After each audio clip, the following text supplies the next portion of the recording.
Hi friends, ನೀವು ನೋಡ್ತಾ ಇದ್ದೀರಾ ಎಸ್ ವಿ ಸೇವಾ ಟೆಕ್ ಯೂಟ್ಯೂಬ್ ಚಾನಲನ್ನು.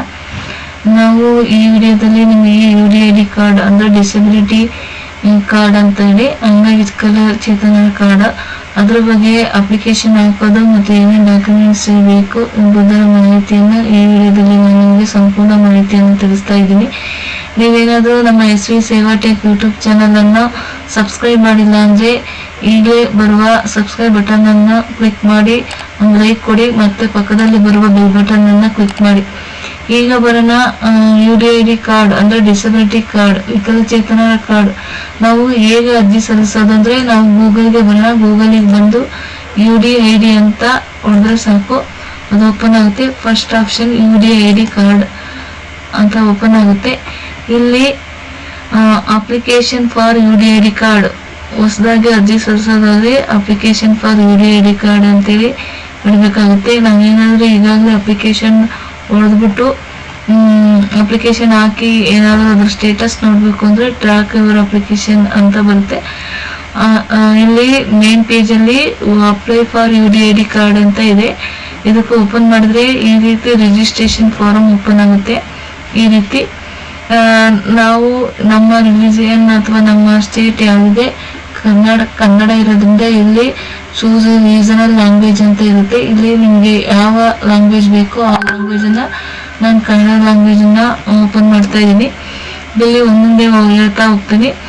ಇಲ್ಲಿ ಫಸ್ಟ್ ಅಪ್ಲಿಕೆಂಟ್ ಯಾರು ಇರ್ತಾರೆ ಅವರ ಆಧಾರಲ್ಲಿ ಹಿಂದೆ ಅದೇ ಥರ ಹೆಸರನ್ನ ಸೇರಿಸ್ಬೇಕಾಗುತ್ತೆ. ಅದೇ ರೀತಿ ನಾವು ಕನ್ನಡ ಲ್ಯಾಂಗ್ವೇಜನ್ನು ಆಯ್ಕೆ ಮಾಡಿರೋದ್ರಿಂದ ಇಲ್ಲಿರುವ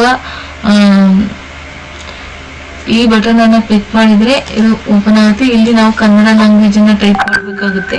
ಅದೇ ರೀತಿ applicant father name, applicant mobile mother name, applicant mobile number ಅನ್ನು ಹಾಕ್ಬೇಕಾಗುತ್ತೆ. ಇಮೇಲ್ ID ಆಪ್ಷನ್ ಇರುತ್ತೆ, ಹಾಕ್ಬೋದು ಅಥವಾ ಹಾಕದೇ ಇರ್ಬೋದು.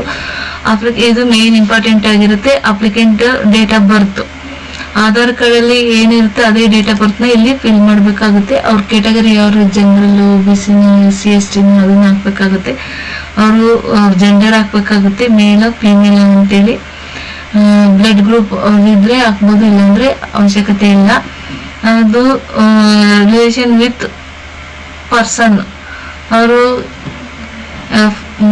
ಕೇರ್ ಟೇಕರ್ ಆಗಿ ಯಾರ ಹತ್ರ ಇರ್ತಾರ ಅವ್ರದ್ದು ಹಾಕ್ಬೇಕಾಗುತ್ತೆ.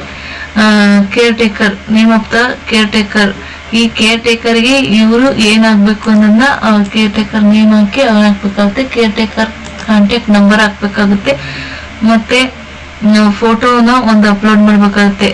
ಆಮೇಲೆ ಫೋಟೋ, ಆಧಾರ್ ಕಾರ್ಡ್ ಮತ್ತೆ ಸಿಗ್ನೇಚರ್ 3 ಇದ್ರೆ ಸಾಕು UDID ಕಾರ್ಡ್ ಅಪ್ಲೈ ಮಾಡ್ಬೋದು.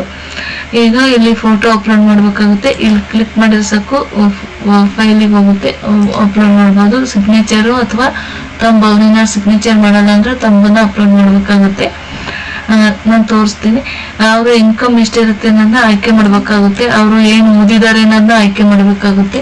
ಅವ್ರು ಎಂಪ್ಲಾಯ್ಡ್ ಅನ್ಎಂಪ್ಲಾಯ್ಡ್ ಅನ್ನೋದನ್ನ ಆಯ್ಕೆ ಮಾಡ್ಬೇಕಾಗುತ್ತೆ. ಸೆಲೆಕ್ಟ್ ದ ಪ್ರೂಫ್, ನಾವೇನು personal ID card identity proof ಆಗಿ ಆಧಾರ್ನ ಆಯ್ಕೆ ಮಾಡ್ಬೇಕಾಗುತ್ತೆ. ಆಧಾರ್ನ ಅಪ್ಲೋಡ್ ಮಾಡ್ಬೇಕಾಗುತ್ತೆ. ಆಧಾರ್ ನಂಬರ್ ಹಾಕ್ಬೇಕಾಗುತ್ತೆ. ಇಲ್ಲಿ ಅಗ್ರಿ ಕೊಡ್ಬೇಕಾಗುತ್ತೆ. ನಾನು ಆಧಾರ್ ಇನ್ಫಾರ್ಮೇಶನ್ನ ನನ್ನ ಈ ಗೌರ್ಮೆಂಟ್ ಇದಕ್ಕೆ ಡಿಪಾರ್ಟ್ಮೆಂಟಿಗೆ ನಾನು ಒಪ್ಪಿಗೆ ಕೊಡ್ತೀನಿ ಅಂತೇಳಿ ಅಗ್ರಿ ಕೊಡ್ಬೇಕಾಗುತ್ತೆ. ನೇಚರ್ ಮತ್ತೆ ಅವ್ರದ್ದು ಅಡ್ರೆಸ್ ಪ್ರೂಫಿಗಾಗಿ ಅದೇ ಆಧಾರ್ ಕಾರ್ಡ್ ಹಾಕಿದ್ರು ನಡೆಯುತ್ತೆ. ಮತ್ತೆ ಇಲ್ಲಿ ಅಪ್ಲೋಡ್ ಮಾಡ್ಬೇಕಾಗುತ್ತೆ ಆಧಾರ್ ಕಾರ್ಡ್ನ. ಅಡ್ರೆಸ್ ಆಧಾರಲ್ಲಿ ಏನಿರುತ್ತೆ ಅದೇ ತರ ಅಡ್ರೆಸ್ ಆಗಿ ಬರುತ್ತೆ. ಅವ್ರದ್ದು ಯಾವ ಸ್ಟೇಟ್ ಇದೆ ಅನ್ನೋದನ್ನ ಹಾಕ್ಬೇಕಾಗುತ್ತೆ. ಅವ್ರದ್ದು ಯಾವ ಡಿಸ್ಟಿಕ್ ಅನ್ನೋದನ್ನ ಹಾಕ್ಬೇಕಾಗುತ್ತೆ. ಹಾಕಿದ್ಮೇಲೆ ಅವ್ರದ್ದು ಯಾವ ತಾಲೂಕು, ಸಿಟಿ, ಸಬ್ ಡಿಸ್ಟಿಕ್, ತಹಸೀಲ್ ಅಂತ ಬರುತ್ತೆ. ಹಂಗ ತಾಲೂಕ್ನ ಹಾಕ್ಬೇಕಾಗುತ್ತೆ. ಅವ್ರದ್ದು ಯಾವ ಊರು, ತಾಲೂಕಲ್ಲಿ ಯಾವ ಊರು ಅಂತೇಳಿ ನಾವು ಹಾಕ್ಬೇಕಾಗುತ್ತೆ.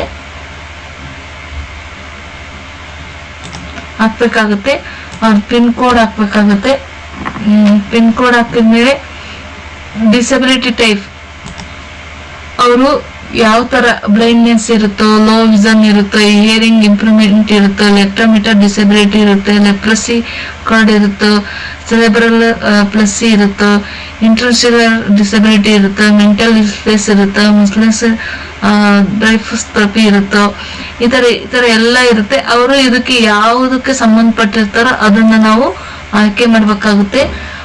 ಇಲ್ಲಿ ಅವ್ರಿಗೆ ಡಿಸಬಿಲಿಟಿ ಯಾವ ರೀತಿ ಬಂತು, ಆಕ್ಸಿಡೆಂಟ್ ಆಗಿ ಬಂತು, ಡಿಸೀಸಸ್ ಇಂದ ಬಂತು, ಇಲ್ಲ ಅಂದ್ರೆ ವಂಶ ಪರಂಪರೆಯಾಗಿ ಬಂತು, ಇನ್ಫೆಕ್ಷನ್ ಇಂದ ಏನಾದ್ರು ಬಂದಿದೆ, ಮೆಡಿಸಿನ್ ತಗೊಂಡ್ರಿಂದ ಏನಾದ್ರು ಬಂದ ಅನ್ನೋದನ್ನ ನಾವಿಲ್ಲಿ ಹಾಕ್ಬೇಕಾಗತ್ತೆ. ಡಿಸಬಿಲಿಟಿ ಅವ್ರಿಗೇನಾದ್ರು ಬೈ ಬರ್ತ್ ಹುಟ್ಟಿದಾಗಿಂದ ಏನಾದ್ರು ಬಂದಿದೆಯೋ ಅನ್ನೋದನ್ನ ಹಾಕ್ಬೇಕಾಗುತ್ತೆ. ಹುಟ್ಟಿದಾಗಿಂದ ಬಂದಿದ್ರೆ ಎಸ್ ಅಂತ ಕೊಡ್ಬೇಕಾಗುತ್ತೆ. ಇಲ್ಲ ಅವ್ರಿಗೆ ಹುಟ್ಟಿದಾಗಿಂದ ಇತ್ತೀಚೆಗೆ ಏನಾದ್ರು ಯಾವ್ದಾದ್ರು ಸಿನ್ಸ್ ಯಾವ ವಯಸ್ಸಿನಿಂದ ಬಂದಿದೆ ಅನ್ನೋದನ್ನ ನಾವು ಎಷ್ಟು ವರ್ಷದಿಂದ ಬಂದಿದೆ ಅನ್ನೋದು ಹಾಕ್ಬೇಕಾಗುತ್ತೆ. ಇಲ್ಲಿ ಏನಾದ್ರು ಅವ್ರಿಗೆ ಡಿಸೀಸಸ್ ಕಾಯಿಲೆ ಇದು ಬಂದಿದೆ ಅನ್ನೋದಕ್ಕೆ ಅವ್ರ ಹತ್ರ ಈಗಾಗಲೇ ಡಿಸಬಿಲಿಟಿ ಸರ್ಟಿಫಿಕೇಟ್ ಇದೆಯಾ, ಇಲ್ಲ ಹೊಸ ಅರ್ಜಿ ಹಾಕಿರೋದ್ರಿಂದ ನಾವು ಕೊಡ್ಬೇಕಾಗುತ್ತೆ. ಟ್ರೀಟ್ಮೆಂಟ್ ಡಿಸ್ಟಿಕ್, ನಾವು ಡಿಸ್ಟಿಕ್ ಹಾಸ್ಪಿಟಲ್ನ ಅದರ್ ಸ್ಟೇಟ್ ಅಂದ್ರೆ ಬೇರೆ ಸ್ಟೇಟ್ ಏನಾದ್ರು ಅವರು ಟ್ರೀಟ್ಮೆಂಟ್ ತಗೊಂತ ಇದ್ರೆ ಇಲ್ಲಿ ಎಸ್ಕೊಡ್ಬೇಕಾಗುತ್ತೆ. ಇಲ್ಲಿ ಇಲ್ಲದೆ ಇರೋದ್ರಿಂದ ಈಗ ಇಲ್ಲಿ ಇಂಪಾರ್ಟೆಂಟ್ ಆಗಿದೆ ಈ ಅಪ್ಲಿಕೇಶನ್ ಯಾವ ಹಾಸ್ಪಿಟ್ಲಿಗೆ ಹೋಗ್ಬೇಕು, ಅವ್ರ ತಾಲೂಕ್ ಆಫೀಸ್ ಹಾಸ್ಪಿಟ್ಲ್ ಯಾವ್ದಿರುತ್ತೋ ಅದಕ್ಕೆ ಆಯ್ಕೆ ಮಾಡ್ಕೊಂಡು ಕೊಟ್ರೆ ಅದು ಆ ಹಾಸ್ಪಿಟ್ಲಿಗೆ ಹೋಗುತ್ತೆ. ಇಲ್ಲಿ ಕ್ಯಾಪ್ಚರ್ ಅನ್ನ ಕೊಡ್ಬೇಕಾಗುತ್ತೆ. ಕ್ಯಾಪ್ಚರ್ನ ಕೊಟ್ಮೇಲೆ ಸಬ್ಮಿಟ್ ಕೊಡ್ಬೇಕಾಗುತ್ತೆ. ಇನ್ನೊಂದು ಹಾಕಿಟ್ಟಿದೀನಿ ನೋಡಿ, ನಾನೊಬ್ರದ್ದು ಹಾಕಿದೀನಿ. ಈ ತರ ಎಲ್ಲ ಫೋಟೋ ಅಪ್ಲೋಡ್ ಮಾಡಿದೀನಿ, ಎಜುಕೇಶನ್ ಏನಾಗಿದೆ ಎಲ್ಲ ಫೈಲ್ ಚೂಸ್ ಮಾಡ್ಬೇಕಾಗುತ್ತೆ. ಎಲ್ಲ ಈ ತರ ಹಾಕಿದ್ಮೇಲೆ ನಾವು ಸಬ್ಮಿಟ್ ಕೊಡ್ಬೇಕಾಗುತ್ತೆ.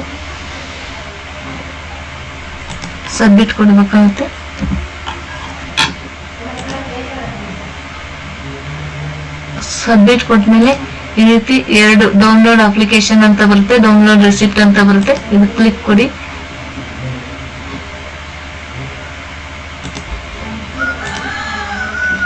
ಇದಕ್ಕೂ ಕೂಡ ಕ್ಲಿಕ್ ಕೊಡಿ.